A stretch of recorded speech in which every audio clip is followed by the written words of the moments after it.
Hey, welcome back to eCommerce on Tap, brought to you by Sourcify and ISBA. I'm your host, Nathan Resnick, joined by my co-host, Aaron Alpeter. Aaron, we've got a pretty exciting week right now in eCommerce on Tap. We're covering Qalo today, which is, just one of my favorite e-commerce brands. But before we dive in, do you want to give a quick overview of what we do on eCommerce on Tap for those that are joining for the first time? Absolutely. So every other week at this point, Nathan and I take a well-known D2C company. We tell its founding story, reverse engineer their supply chain, and talk about their exit potential. So it's a lot of fun. We hope to get deep into what's going on with these companies, and we've actually got some founder and operator interviews coming up in the coming weeks. So make sure you tune in for those. Yeah, those are going to be so exciting. I'm pretty pumped for those. We've got a big jewelry brand coming on to join us, and just hearing the founding story, firsthand is always an exceptional experience. I'm excited for that. But before we dive into Qalo and, really just this whole kind of subset of an industry that they created, what interesting tidbits caught your eye this week? I'm going to guess it has to do something with tariffs, just given how crazy the tariff environment has been. Yes, yeah. There's a few things going on in tariffs, and obviously everybody's talking about what was on, what's off. Are we doing everything from a certain country? Now we're just doing steel and aluminum. It's kind of back and forth.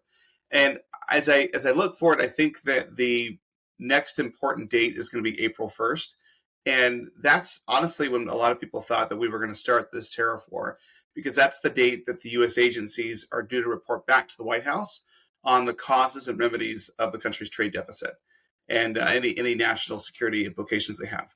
And so I think that that'll be the next kind of big milestone people look at.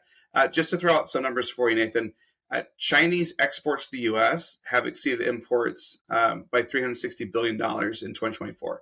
And that's 23% wider than when Trump first hit China with tariffs in 2018. And as of this recording, we know that it's a flat 10% on top of whatever else was there. And that's expected to probably increase as they look to correct this trade deficit. And, I think we talked about this last episode, but their trade surplus with the rest of the world last year was about $1 trillion. That's a lot of money. That is what you call a favorable balance of trade. And that's 3 times the size of what it was in 2018. So just, obviously the administration has said that balance of trade is an important piece. And if you go to look at correcting that, you have to take a look at China. But then there's just so much momentum, and it's going to be really hard to unwind this and try to level out somewhere. Yeah, I agree. I mean, it's been pretty crazy to see how the Trump administration has used tariffs kind of to balance this dynamic and control this dynamic with other countries. And, we'll see how it all plays out. But I think for any e-commerce brand or any company that's importing, you really have to keep an eye out on what's happening with tariffs, because, it can really affect your COGS and your margin, right? So it's just a crazy time in the world of tariffs, that's for sure. What caught my eye is, did you watch the Super Bowl last Sunday? It was, I don't know, to me, it wasn't too exciting, but an ad in particular really stuck out to me. Hims, which is just an incredible high growth, kind of D2C darling, if you will. I mean, since launching and airing their kind of controversial Super Bowl ad, their stock is up 40%. And if you didn't see their ad, it basically kind of called out and took a direct shot at the maker of Ozempic and these kind of, weight loss drugs, and said, quote unquote, and I think this is like a beautiful line that they had in their ad, whoever wrote this, just props to them. But they said, something's broken and it's not our bodies. There are medications that work, but they're priced for profits, not patients. That is an incredible line from a marketing perspective.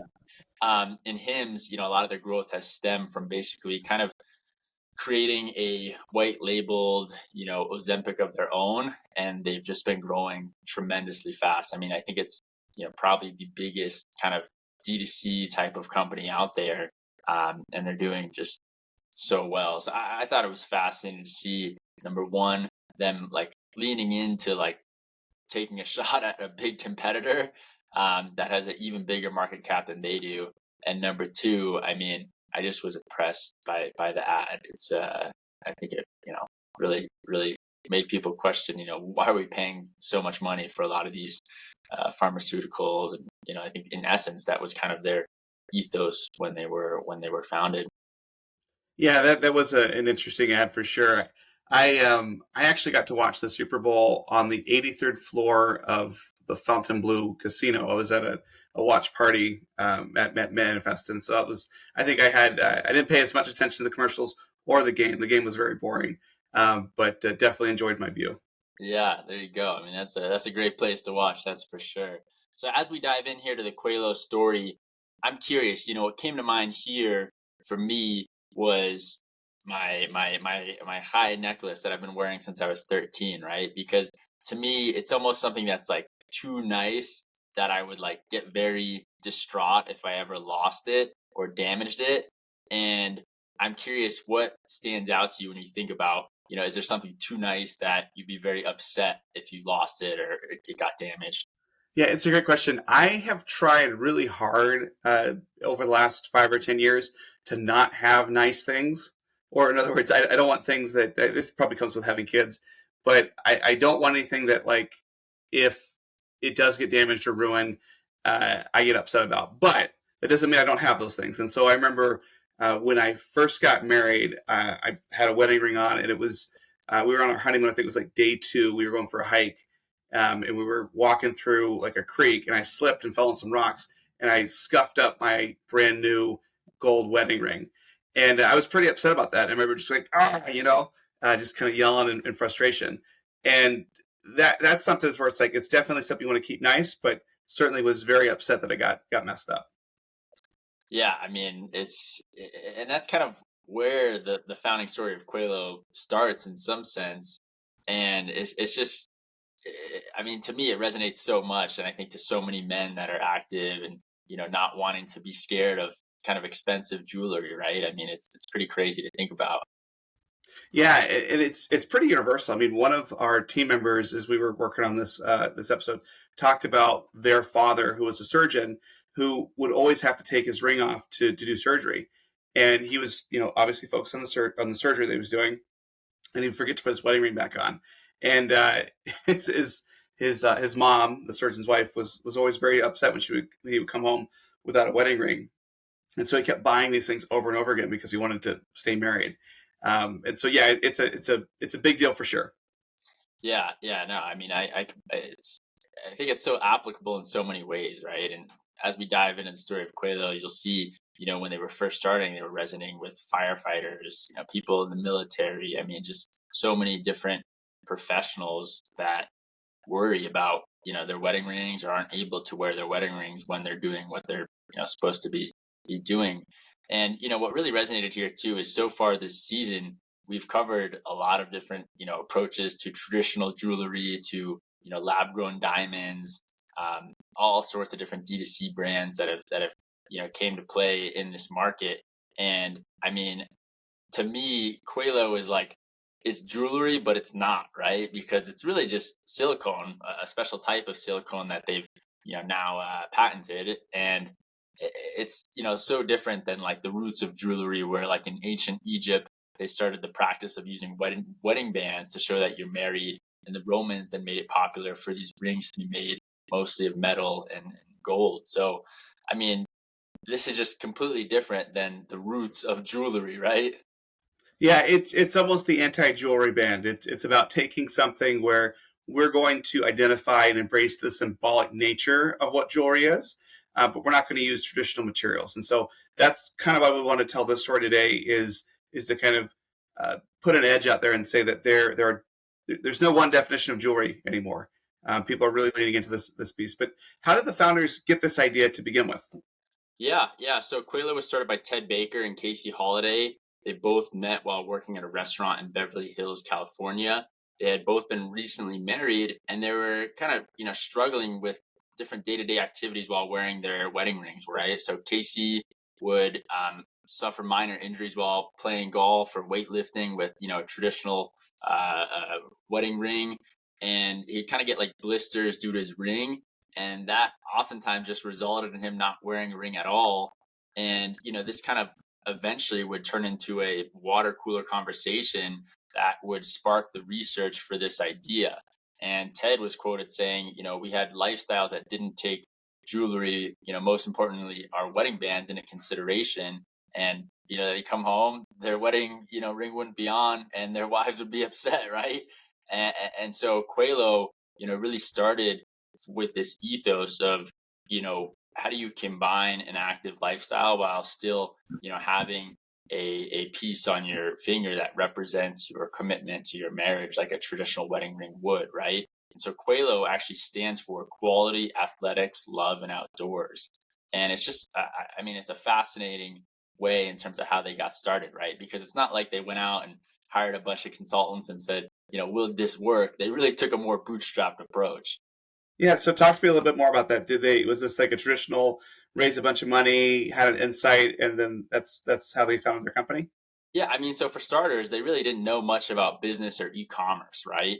And so they initially invested $22,000 into the production process, which was basically like their total combined savings to figure out, can we actually produce this silicone type of ring that's going to, fit our fingers, that's going to feel good, that we're going to want to wear when we're, doing outdoor activities. And so, they spent their first 6 months after incorporating just gauging customer interest and figuring out if similar products already existed. And I think one of the key points of the story that resonated with me is that they faced this problem themselves, right? And so they already knew that they themselves were customers, which I think is a key as an entrepreneur in terms of trying to lean into your own problems and solve your own problems, right? Because best, hey, this is going to be a great solution for a problem that I have, and more than likely other people have that problem as well. So it took them about 60 days to get their first sample for their product. Um, they asked at the time their manufacturer to do, if you're familiar, you remember those like Live Strong bracelets? I mean, everyone's So, familiar yeah. with those.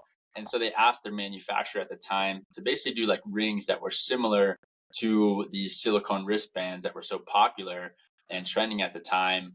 And most their products that they got from their first manufacturer were not actually good enough to be sold.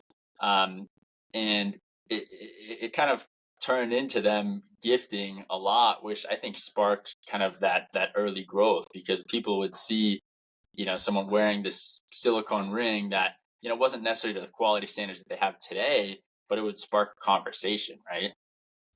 Yeah, that's true. And like I said earlier, in many ways they were the anti jewelry company.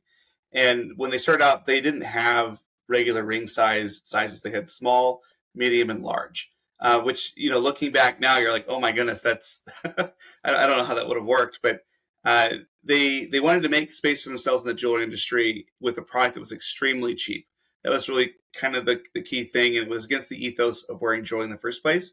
As we've talked about historically, people really wanted to show off their wealth. And this was something where they didn't want to show off their wealth, they want to show off their commitment. And so that was the niche that they carved out.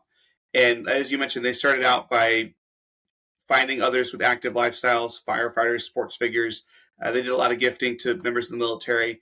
And something that's interesting that they did was they sent rings that they could be worn by military personnel who were deployed. And so, in this way, the wedding band wasn't an occupational hazard. If you really want to get grossed out, you can look on Google about just wedding ring injuries. You can see stuff where skin was pulled off and all these sorts of things.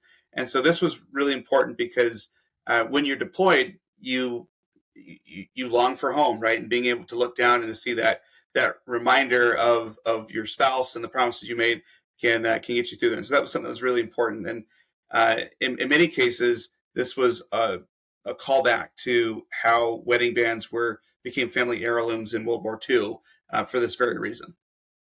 Yeah, and I mean, it resonated so much with this community, right? And I think this is kind of still their core customer today. They're obviously marketed towards active individuals or professions that have high hazard work environments. And I really like this kind of original idea and how they communicated it in terms of you should never have to choose between your own safety and comfort and showing your commitment to the one you love. I mean, I you know pulled that line from their website and kind of went back on the Wayback Machine. And I just thought that was a great line that really resonated with me, and I'm sure a lot of other people. And I mean, they now have customized rings for medics, firefighters, police. Like they've really, leaned into these different professions and demographics of people. And I mean, it seems like, a decent leap to go from, kind of being in this subset of the market to now, oftentimes you see it worn by professional athletes, right? I mean, they had a pretty big break, in their journey on a TV show I've watched. Yeah, Andy Dalton, Hard Knocks. That's where you're going, right? That's right. Exactly. Yeah. So, um, Andy Dalton was, I think he went to Cincinnati, if I remember correctly, in college. I remember seeing him when he's at the Panthers back when we lived in North Carolina. But he was, I can't remember which team he was on when Hard Knocks came through, but he was talking about his Qalo ring when he was on Hard Knocks. And he spoke about how meaningful it was to be able to finally wear a wedding ring and be on the field. And it didn't hurt that Andy and Casey, one of the founders, had a connection. But as a result of Hard Knocks and Andy's willingness to talk about this, that was basically a lot of free earned media.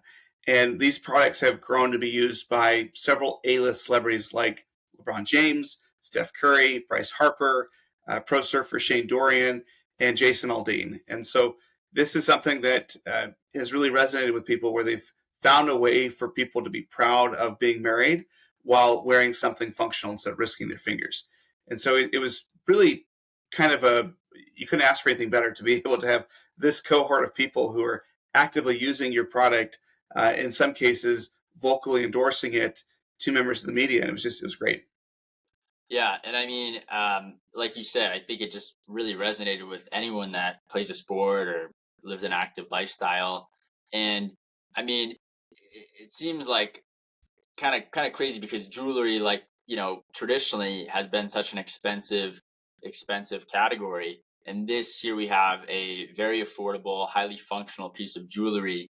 And a lot of the founders oftentimes attribute their success to not only being the first to offer the product in the space, but also that more and more people were becoming concerned and aware of their health and fitness. Right, I think more and more people are working out and living an active lifestyle, and I think being first to a market is always a positive and a negative. Right, I think on one hand, you have the challenge of introducing something new to the market that people are not familiar with before. So there's a lot of education there, right? And on the other hand, the positive side is when you start and you're first to market, you obviously don't have any competitors. But in the e-commerce world, competition moves very quickly. And I mean, one question that I had is, Aaron, how would you advise them to protect their IP and kind of protect, you know, their brand, right? Because if I go on Amazon right now and I search for, silicone ring, there's multi packs for $7 on Amazon. Whereas if I go to Qalo.com, their traditional rings are like, $22 or more sometimes. So I think that's a really hard challenge for them, and it has been a challenge for them because, how do they really represent a premium aspect of this category while facing so many cheap competitors that have really, flooded the market at this point? Yeah, it's a hard thing to do for sure. Their innovation was doing something very cheap. And so if your initial value proposition is that we are cheaper than what the alternatives are, then you open yourself up to someone who's willing to take a lower margin and to basically do this. And so the challenge is that you have to become more premium. And so how do you do that when your positioning is that you're cheap? Well, it's going to be through product innovation and changing lots of things there. And so if you look on Qalo's website today, they have really a diverse selection of rings. It's not just the original one they had. They've got a lot of active wear focused apparel, lots of accessories. They've even got pet tags for people who are interested. And so these rings are coming in lots of colors and designs. You can engrave them with names and initials. They can be stacked if you want to do, a style statement on your finger. But it's one of those things that is very challenging. And so you have to think about the ROI of the particular strategy that you're going after. But what ideas do you have? Yeah, for me, what comes to mind is licensing, right? I think there was, and probably still is, a big licensing opportunity, right? any franchise, whether it be a college sports team or professional sports team, holds their license, very closely. And so if they can partner with these, teams and license, their branding and likeness, they could probably tap into a bigger market that way and have a lot more protection that way as well. Because, a random seller on Amazon that's selling a cheap silicone ring is not going to be able to put, the Cincinnati Bengals or, Kansas City Chiefs or whatever it may be on the ring, in terms of the logo or colors and all that. And so, I mean, that's what I think is an opportunity here and what I would lean into. But, I think at the end of the day, they were aware of the pressure to innovate and risk of becoming a commodity, right? And, I think it's a challenge to uncover how do you think about the ROI of each strategy. And it's been pretty clear in terms of what the path, Qualo has taken is, right?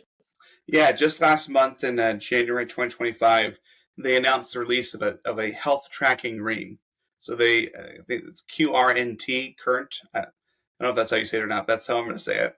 But it basically has what they call nanotechnology. And so the ring combines the silicon material that they're known for with health tracking features such as heart rate, oxygen saturation, heart rate variability, sleep stages, stress levels, things like that. Really looks like they're going after Aura Ring, which we profiled last season.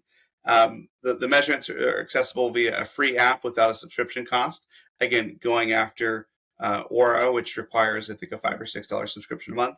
And it's really about this interchangeable silicon ring that can go along with an outfit and those sorts of things. So they've very clearly said, hey, we are going to innovate. We're going to go from just silicon to now a silicon connected product, and that's how we're going to lean into it. And so, as I look at this, yes, it sounds cool. It sounds like a smart thing, but it's also a bit of a departure from their business historically. And I'm curious, Nathan, how you think about this, because offering a wearable ring versus just a comfortable ring for active people, why do you think they did this? Yeah, I think number one, they were facing challenges kind of becoming a commodity on different marketplaces like Amazon, right? I think number two, they saw the success and have seen the success of Aura, and they said, hey, let's create a more active oriented Aura ring. And I think management probably said, hey, this subscription revenue that Aura gets is amazing. We want some of that, right? Because subscription revenue is just amazing. And I don't know what the repeat purchase rate of a Qualo ring is, but I would imagine, once you purchase one, maybe you're going to purchase one or two more, but I don't think the repeat purchase rate is, incredibly high here. And so I think this was a way for them to kind of extend their lifetime value of their customer and also add some subscription revenue to their business. So I think strategically it makes sense. We'll see how the market reacts to this, right? Because this literally just was launched, in January. Gotcha. So you think so? They're launching with a subscription day. You think they're going to take Quaylo's playbook and eventually come back and say, "Hey, you actually have to pay for this"? I think so. I mean, Qualo, like their rings are either, kind of a hard plastic or metal. So they don't resonate. Like you can't necessarily wear them. Uh, I mean, I guess some people wear them working out, but my girlfriend has one and she doesn't wear hers working out because it's not that comfortable, right? She wears it sleeping and, through the day, but she actually takes it off when she's working out most of the time. So I think there's actually a market here for an active oriented aura like this. Yeah.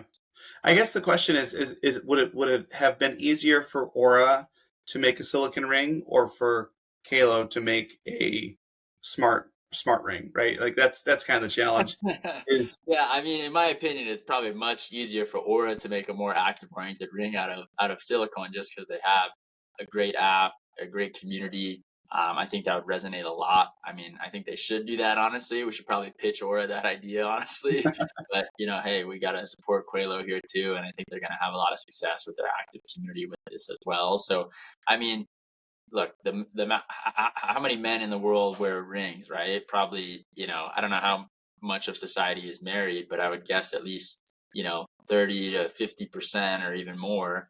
So, there's billions and billions of people that, could be wearing this ring to better track their health. And I think as more people become active and into fitness, they're going to say, wow, this is a great product and I want to have these stats, you know, on my finger and sync to my phone. Yeah, I would agree with that. I mean, I will probably take a look at this because I was looking at the Aura Ring, but for what you had exactly said is, I don't want to have something that I'm going to get mad when I get stinged up. I think that Qalo's kind of at a hard spot because you've got the very generic low margin silicon rings that are literally $7 for 12 on one end, and so you're going to push that way. And then you've got these other premium pieces you have to fight into, and so there was kind of this decision that the owners needed to make where they said, okay, are we going to be a commodity and we're just going to cash flow this thing, and eventually we're going to end up at $7, $8, $9 for several versus $22 per, or are we going to try to do something different? And so, I have no idea how much they invested in this. How many they're going to have to sell in order to make up for it. But I think that at least they're able to say that they tried this, because if it doesn't work out, they still have that other option of just the traditional silicon ring that's going out there. So this is probably the time to try something like this, and I hope it works out for them. Yeah, totally. And I mean, look, they've got a bigger team behind them now, right? They've been acquired by big brands. So, just a quick financial overview of the company. 2013, they were founded. First year revenue was reported they did about $40,000. 2017, the combined 5-year revenue of the company was about 75 million. So, they grew quite a bit, pretty fast over those years. 2018. Total combined revenue we estimate to be about 100 million, and almost 2 million people are wearing Qalo, according to the founder, which is just pretty incredible. And then in 2019, just 6 years after it was founded, they were acquired by Win Brands for an undisclosed sum. And Win Brands is this holding company of a lot of incredible D2C online brands, led by Kyle Windrick, which I know and is just a great operator. So it's, I think, just a real good match for Qalo to continue on this trajectory of growth. And obviously Win Brands is continuing to innovate with what Qalo is doing, right? Yeah, I can second Win Brands. It's a good group over there. I've had the chance to work with them. Some real sharp operators. Yeah, in terms of Qalo's supply chain, what stuck out to you there? I mean, how do they make these, and what's kind of the supply chain look like? Yeah, so the most unique aspect is really their choice of materials. Like we've talked about that silicon for a little while. The closest type of comp out there when they started would have been like rubber O-rings or something like that. And today they have a patented material which they call Q2X that's 10 times more resistant to gas, oil, and household chemicals than standard silicon, and it's still pliable enough for active hands. And so this material is usually referred to as durable medical grade silicon, but at the same time, that it's so soft and comfortable you can wear it absolutely all the time, including to the gym, which is something we talked about. What I think is really interesting is the launch story. So we alluded to this earlier, but the partners launched Qalo in 2013 from Baker's living room table, and they said that they got the first set of rings and they had to hand trim all of them, and then they had to hand pack all of them and do the shipping themselves, and just absolutely completely manual. It was just two of them. For hand trimming, they used eyebrow scissors, right? Because these molds had a little bit of flashing still on them, so a little bit of the silicon was out there and just looked weird. And Casey said that he feels that he's trimmed about 50,000 silicon rings, and so that's just a lot, right? Um, and when you think about this, they said, we used the cheapest molds we could get our hands on because we wanted to give it a shot. And so they knew that their manufacturing wasn't good enough, and so they had to change it. But I just the 50,000, I can just imagine them sitting for days just at the kitchen table and just trying to cut off the flashing and then pile of pieces of silicon to throw after. It's just what a founding story. Yeah, and I mean well, yeah, just think about trimming 50,000 rings. That's a lot of work over time, and it goes to show, right, how even with quote unquote a simple silicone ring, quality can be a challenge. And you can imagine if you ship a customer one of a Qalo ring and it's got silicone that's hanging off of it or whatever it may be, it's not going to be a great customer experience. So just paying attention to each ring, and maybe even having a quality control process where you got to flip the ring over to make sure both sides are smooth. I mean, it's yeah, they definitely quality control here is extremely important. That is for sure. Yeah, it's interesting because when you're launching a new product in a crowded category, typically one of the things that people do is lead with quality, but they seem to lead with feasibility. And I guess, is this something you'd recommend, Nathan? Yeah, I mean, I think at the end of the day, right, they were first to market, so they had to figure out how do we, handle quality fade that happens as we produce, hundreds of thousands or millions of these rings, right? And I think today they figured that out. But obviously, when they were just first starting in Ted's, apartment, they didn't have that figured out, right? And so I think it goes to show they first needed to make sure that these rings were feasible, and they just started with three sizes, right? Small, medium, large. They didn't even go off of ring size, which you kind of think, oh well, maybe I should go more off ring size, but it worked when they were first starting, right? So I think they first had to get over that hurdle of, is this feasible? Can we produce these at scale and meet our quality standards that we want to adhere to? And now I think they've led and tried to really keep more of an eye on quality as they've grown, right? So I think you see a lot of companies start like this. I think it's very hard to be first to market and have the best quality, right? I always say, hey, if the new Apple Watch came out or something, I don't think you should get the first one, but get like the second or third or fourth generation. I just think so much gets improved after the first generation of a product, right? Yeah, it is a risky strategy though, because if you lead with feasibility, that's going to tell you, do people want this? But if it's bad quality, right, that means that if you're successful, you've got to be dealing with refunds and complaints, or in this case, sitting at the kitchen table, cutting off all the flashing. And so it is risky, and it's something that they definitely struggled with and were able to get under control, as you mentioned. But they changed their suppliers quite a bit. And if you look at the importing records, it shows that they've imported silicon rings from Taiwan, South Korea, China. But it looks like South Korea is probably where they ended up, even though many of the companies that they're shipping from seem to be Chinese companies based in South Korea. And they do have some stuff with like precious stones, and with some of the accessories they have, and those seem to be coming from the Netherlands, which, interesting enough, come from some of the same factories that's making kitchen knives, Meissen kitchen knives. So, yeah, I think back to some of the other companies that I've worked with, or we think about ByHeart, which we profiled last year, which they spent 5 or 6 years just working on the product before they launched.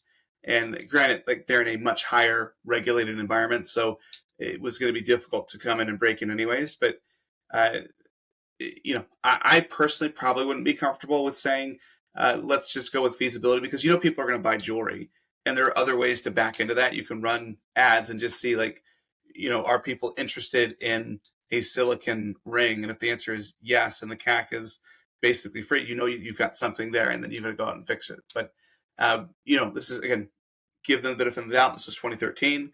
That strategy wasn't well known. Facebook wasn't really used as an advertising platform for the most part. And so, I would say I would probably make a different decision in 2025, but I can't fault them for what they did here. Totally. Well, times change, and now we've got so much more technology and ways to test faster, and they've had success, and really, I think, made silicone rings popular, right? I mean, Qalo was really what made silicone rings popular. And I think one of the things that they did that I love, that helped kind of adopt this concept with the general public, is from a sustainability point of view. The company offers a program in partnership with TerraCycle, where they recycle any of their rings, and you should have to send it back to them, and they'll do that for free. And so I think a lot of people do that over time if their rings get worn out or break or whatever it may be. So I think it's great to recycle, of course, and curbside recycling programs rarely can pick up a silicone based products, so it makes a lot of sense for this to be offered by Qalo.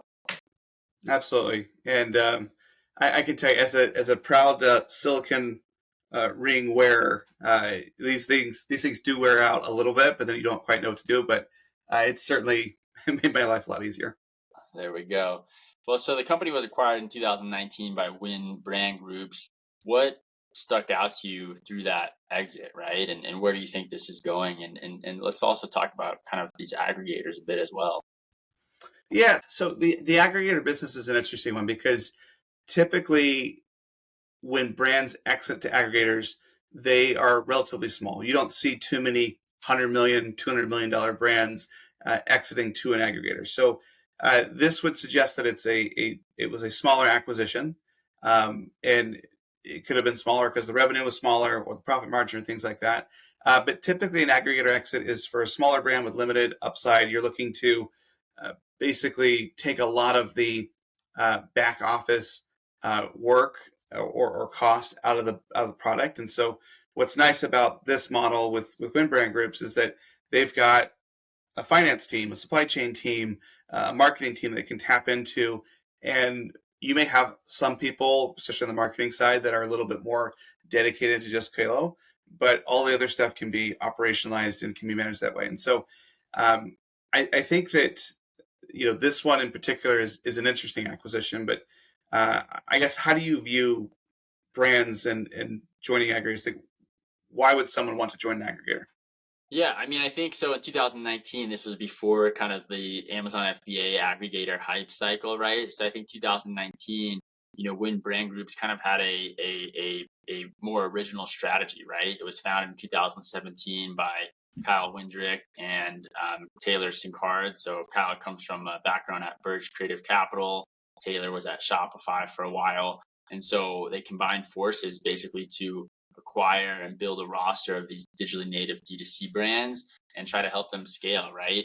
And so what Taylor says is, what drew him to Qalo was that they basically created this industry, right? Which is completely true. I mean, it's awesome to see, how many men wear silicone rings because of Qalo, right? And so at the moment, when they acquired Qalo, they I think had plans to really, you know, spur and spark their wholesale footprint and, kind of ease that divide between a physical retail presence and digitally native experience.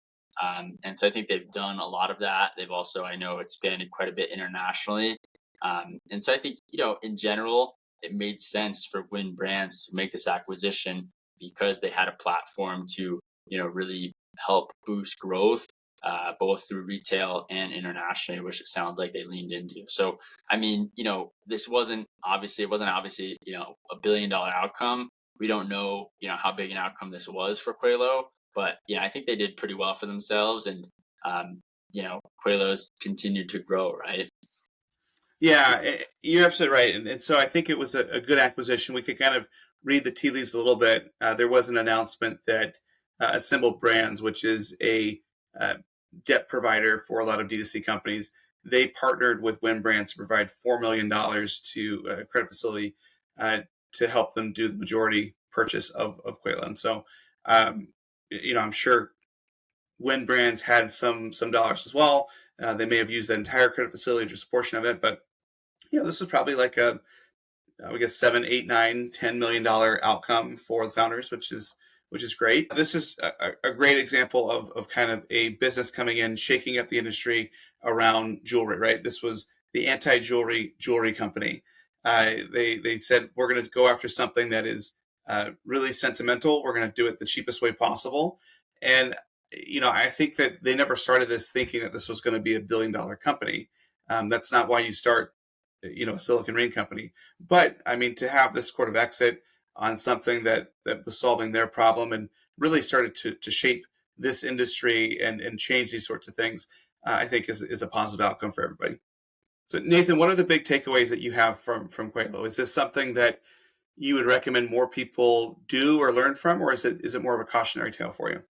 I mean, for me, I think they created a category here, right? I love your take of, the anti jewelry brand in some sense, right? I think that's so well said. And I think when you go to create a category, there's in some cases where the outcome is just huge, right? You look at like Airbnb as an example, they basically created that category. Whereas in this case, I think the outcome was great for the founders. It seemed like they basically bootstrapped this, so they had a great exit for themselves, which is awesome. But obviously, this product is so easy to produce that they, really were challenged by fierce competition. And even if you go on Amazon today, there's fierce competition there. So, I think that's one of the challenges of creating a new category, especially when there's very little kind of barriers to entry, right? I think that is my biggest takeaway in terms of like, I love that they built this brand and built this product and really, made this category what it is today.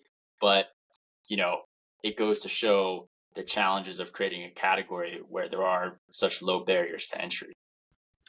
I agree with that. And, a lot of folks will look at this and maybe say, we don't know what the exit it was, but let's suppose it was $8 million.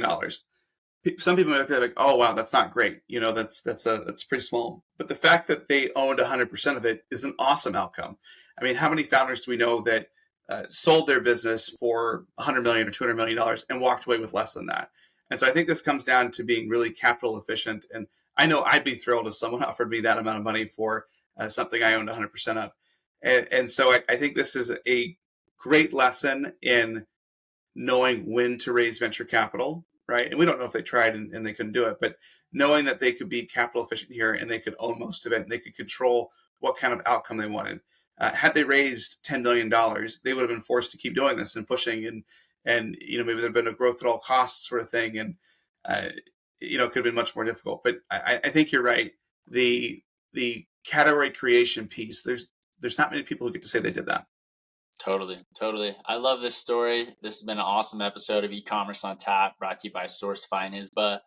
Leave us a review, share with a friend. Let Aaron and I know what you thought of Qalo on LinkedIn or Twitter, and we will hear from you next time.